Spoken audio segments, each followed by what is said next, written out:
Welcome to the halftime show, the official halftime show of the Road to 40. With me, Jason Oliveira, and my co-host, as always, Dr. Carl Mitchen. How you guys doing tonight? This game, I can't watch it. I literally haven't watched it. I told you last night I couldn't watch it. I can't watch it. I just can't do it. Oh, my glasses are sticking like right up into the camera. It's too stressful. It's back and forth. Patriots score, Seahawks score. Patriots score, Seahawks score. I just can't take it. I know it's just a game. Like, this is why I never got into sports. I am not a competitive person, but when I'm put in a position where I have to be, I get crazy about it, and I hate it. I hate being competitive. It's one of my weakest traits. It's just terrible. So I'm not watching the halftime shows over there. If I want to, I'm not going to watch anything else about the Super Bowl until about 10 tonight, and then I'll check the score and see who won. And hopefully my team won. I'd really like them to. But I can't. I keep checking my phone, and you know what? I'm just going to let my phone die because it's almost dead, and I need to leave it be. So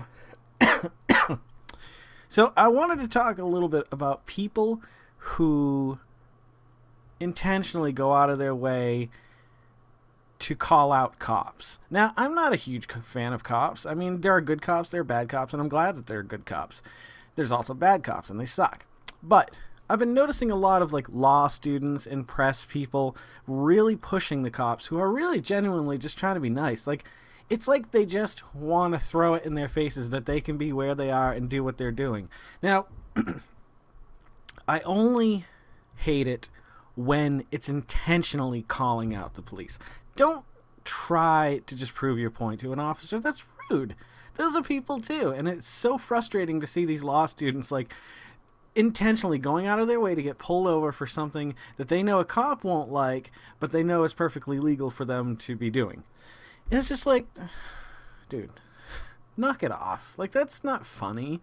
That's not a joke. You're messing with somebody's like, you're wasting his time. He's not wasting your time. You're wasting his time now. Like, hopefully he's a good cop and he's got crime to fight. Now, I've seen both sides of the story too, where people call out cops and you get the nice cops that are like, listen, I know, listen, I'm just doing my job here. And it ends nicely, or the person calling the cop out is just a dick and like just keeps pushing him and pushing him.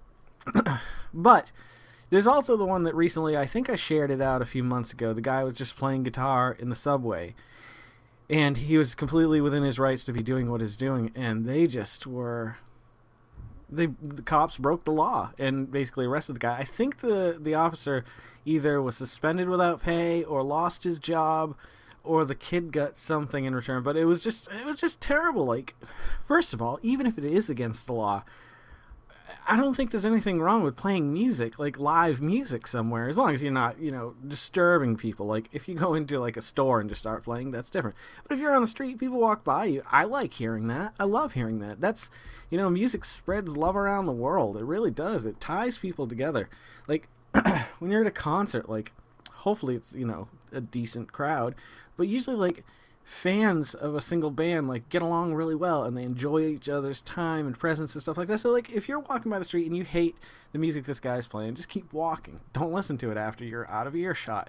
It's not really ruining your day. You know what I mean? Like, even if there was like Hare Krishna or a Christian or just at the end of my street, and every time I drove by I heard them, it wouldn't bother me one bit. I'd probably wave to him eventually, get to know him, and that would be the end of it. But like, when cops just, like, they have nothing better to do, so they go into the subway and harass musicians. It's just like, art is a crime all of a sudden. Like, it's criminal to create art in a public space if it's going to offend somebody. Now, I'm all about being politically correct to a certain degree, but when it comes to music, that's a whole other story. Like if you're out there and you're singing like KKK songs on your guitar about living in the South and rising again, okay, maybe you shouldn't be playing out in public. And if you do, be prepared to have a bad day. Because, I mean, the majority of people, I would imagine, that will walk by somebody doing like something like that would want to disturb it or disrupt it or whatever. But, if somebody's just writing a song about his life or something and he's just playing it in public, just go buy it. You don't want to hear it? I guess you could do that for the KKK too, but I just don't like them. I'm right, they're wrong. In this case, come on.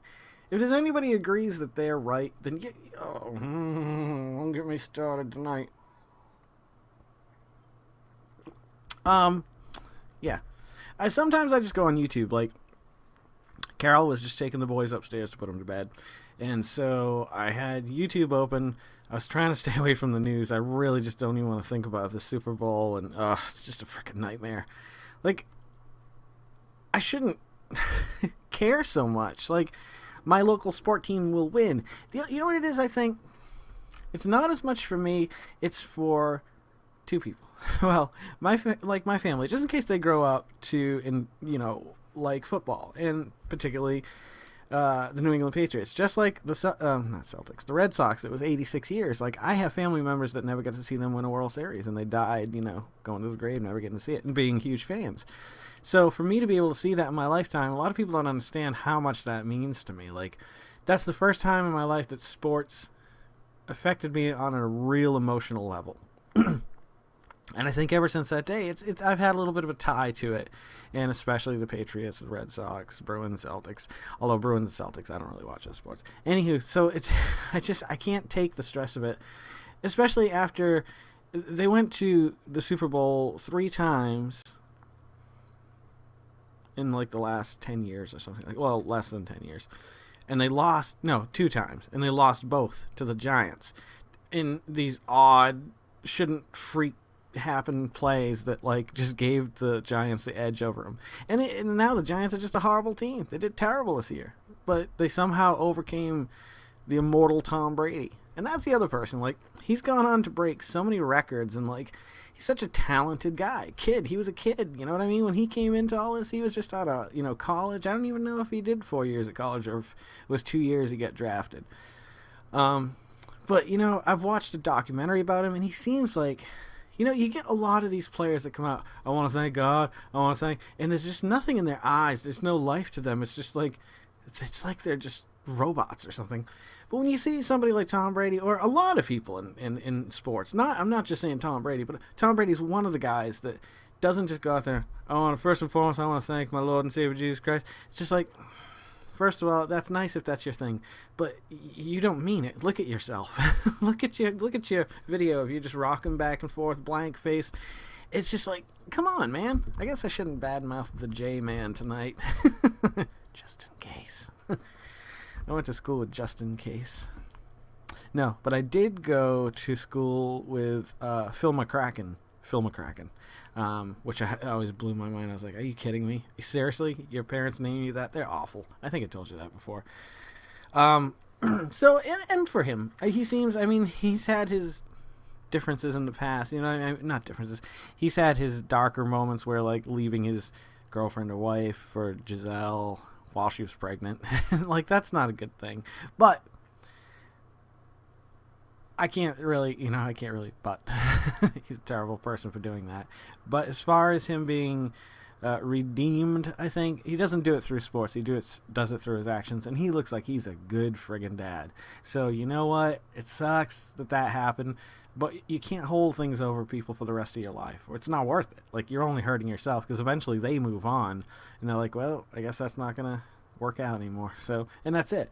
So you can be the bigger person, take the high road, or you can live miserably angry about this person. And I know people who hold a grudge, and it's terrible. Like, I still see it, like, things hurting them that aren't hurting the other person anymore. Like, you got to move on. You have to move past that and grow up.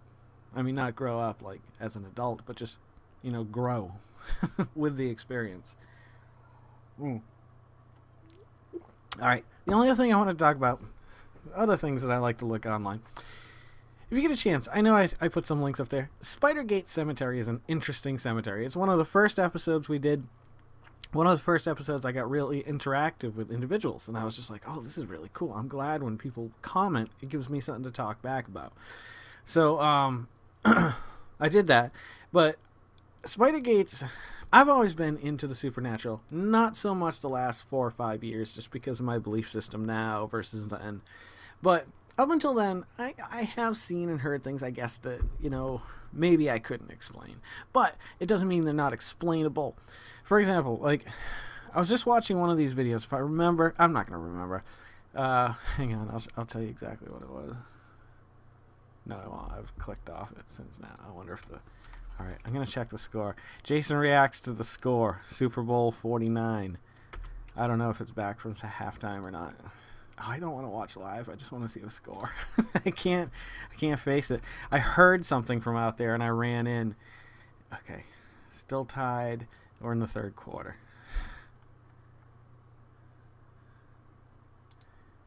It's so I can't do it. Oh my God. I'm not looking again. If you see me going for it again, just reach through your computer screen. I guess you can't. I'll develop the technology. I'll send it back in time. It should be arriving right about now. Huh? All right, go ahead. No.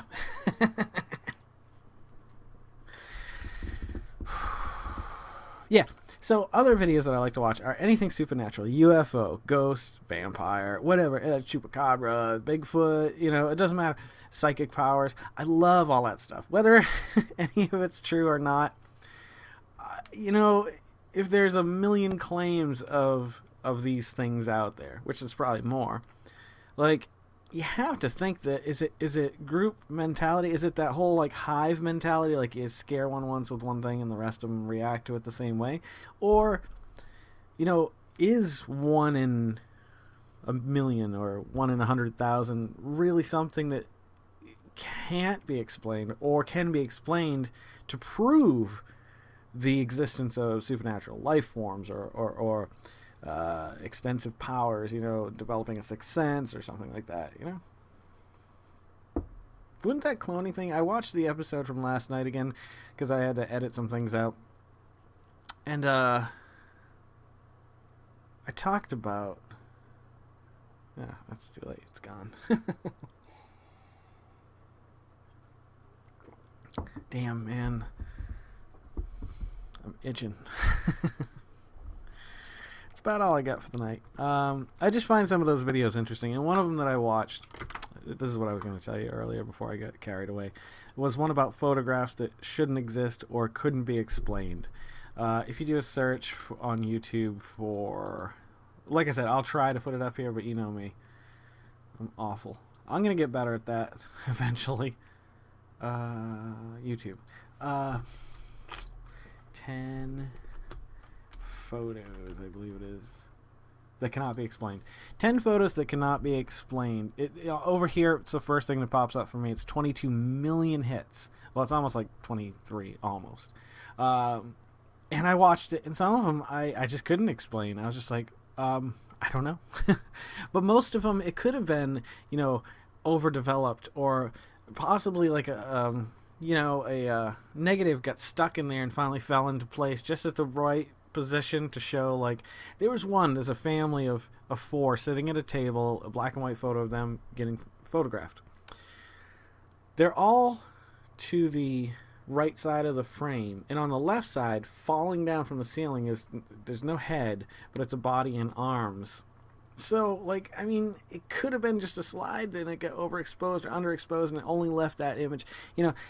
There's a way to explain it, I think. But they talk about how Kodak says there's no way that this could have happened during this time. Like, that had to have been there to be photographed. And it's just like, wow, man. Like, why don't we hear about that news? Because that's kind of interesting. Or there's this guy who claims to have cured cancer, that it's going into beta testing or something. And it's like, why don't we just throw it out there to whoever is willing to take it? If someone out there has cancer and is willing to take the chance on this experimental drug, let them. Especially if it's a terminal cancer. Maybe it has to be a terminal cancer. You know what I mean? Like, I don't think they should just hand that stuff out. But what I'm saying is that, let people who are dying have the option. Because if it helps, it helps. And if it doesn't matter. They're going to die anyway. That's the whole thing. My theory about cancer. They've got a cure. The money's not in finding a cure. The money is in looking for a cure. And as long as you're looking, you get the funding because people want it cured. So you get all these places that take the donations and all this money that gets donated. Like, that's never going to help. The only thing that I believe is going to help is finding the truth ourselves, using people who have the knowledge and intelligence to figure something like this out. And that's the only way. Otherwise, we will never see a cure for many a disease. And if we do, we'll find some new diseases that aren't curable. You know what I mean? It'll always be that way. I am a conspiracy theorist to a certain degree. Not like Alex Jones crazy, but I do believe there are some theories that out there that make more sense than what really is going on. You're like, no, that doesn't make sense. This makes sense. It makes all the sense. It goes the same way for religion. Like, if you look at science, science can prove a lot of things that religion can't, that they expect you to rely on faith. Well, I mean, we are in a day and age where you can't expect the people of this time to live like the people who lived 200, 300, 400, 500,000 years ago.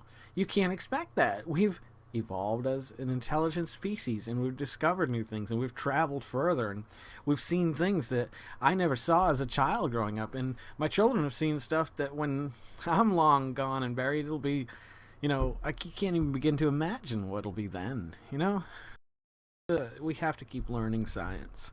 And if it turns out that we discover a God out there somewhere, then cool, man. I'll thank him personally. Be like, cool, thanks for life. Thanks for existence. But I don't believe the rest of the stuff. It doesn't make sense. Nothing makes sense. Sorry. I know a lot of people are believers out there, but I believe that there's something beyond us. I have to believe that. We can believe the Big Bang, but what was there before that? I mean, everything is questionable in that terminology. Oh, it was God. Well, who was there before God? No, he was always there. Well, so there was a beginning, like to everything, and he wasn't, and then everything was. I can't wrap my brain around it. Anywho, all right, 8:41. I'm not checking the score again yet. I'm gonna wait till 10 o'clock. This is just unbelievable. This game is just too back and forth. I can't handle it. I can't do it. I'm a pathetic loser. Boy. It's funny that the NFL is a non-profit organization, so they don't have to pay taxes. Yeah, exactly. Look it up. Fuck them. I'm going to start a non-profit organization and use everything as a write-off, I think. Maybe that'll work. I'll have to look into that. Does anybody have any experience with non-profits? I don't. I do know somebody back home. Now, that's a name I haven't thought of since. Well, anywho. Thank you guys for coming back. 27. I don't even know if we'll do one for every night of the week. I know we're going to miss a few. I got things to do other nights and stuff, so dang, man. We're almost down to 3 weeks. We're less than 4 weeks until the road is over.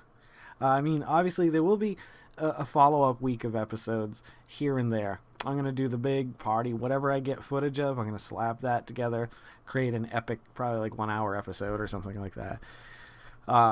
Cut together with maybe some old footage. I still got those. Not VHS-C. It's High 8 and Mini DV. I need to get all those switched over to digital so that I can put them on here. The thing is that I know for a fact, like, some of it takes place even before my daughter was born, which is rare to have video footage that old. Like, I have movies, actually, of when my mother was a kid and they had the little cameras. We had it converted to VHS. I don't know where it is anymore, but I'd love to convert that to digital. I could show you guys literal, like, black and white footage from, like, the 50s, 40s. It's, like, crazy. Like, I have that, and it's awesome, and I've lost track of it because that stuff didn't matter to me up until this. And now I respect, like, having everything digitized, everything personal that you don't want to ever lose, even if you find a safe way to store it off of your computer or something, I think it's really important to back up anything that you have. Everything that you have that is irreplaceable. My father's war journal. I need to scan that in. You know what I mean? I'll throw that on here. Maybe we'll do... I could do a unboxing of my father's briefcase. That would be fun. That's what we're going to do. I got to write that down, though, because if I don't write that down, I will forget. Okay. Unboxing Dad's briefcase. That's a good one. I think you guys will like it. There's some interesting stuff in there. Very interesting photos going back, way back when. Alright, guys, I gotta go. If you guys are loving watching these as much as I'm loving making them, please subscribe, like, comment, and pass them along to anybody who you might know who might like them as well. If they're turning 40, it totally makes sense, because this road's creeping to a halt. Maybe they can start at the beginning and watch it over the course of a year. Send this to all your 39-year-old friends. Go on Facebook. See, there's got to be a way to sort it. Maybe you can export. Can I export my friends? I wish I could import friends from other states. That'd be pretty cool.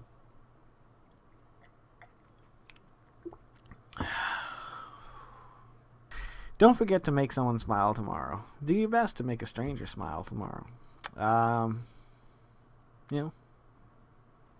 Anything you can think of. Just make people smile. Always try to keep a smile on your own face. I do that sometimes when I'm just moping around. I'm like, shit, man, smile. What's there not to smile about? Life is precious and short, and you gotta enjoy it. Make yourself a better person tomorrow than you were today, tomorrow. Spend some time with yourself doing something you've always wanted to learn, or make yourself better at something you love doing. Let's make the world spin a little bit happier together. Let's sing and dance in the sun and the rain together as one, my brothers and sisters. Live life to the fullest and love every moment of it, because you just never know when that last moment's going to come around for you. Live in love and not in fear. Those two go together, in case you're wondering. All right. Take care of yourselves, take care of one another, and take care of those around you who can't take care of themselves. They're the ones that need it the most. I'm Jason Oliveira, and I'll see you guys a little bit further on down the road to 40. Yeah.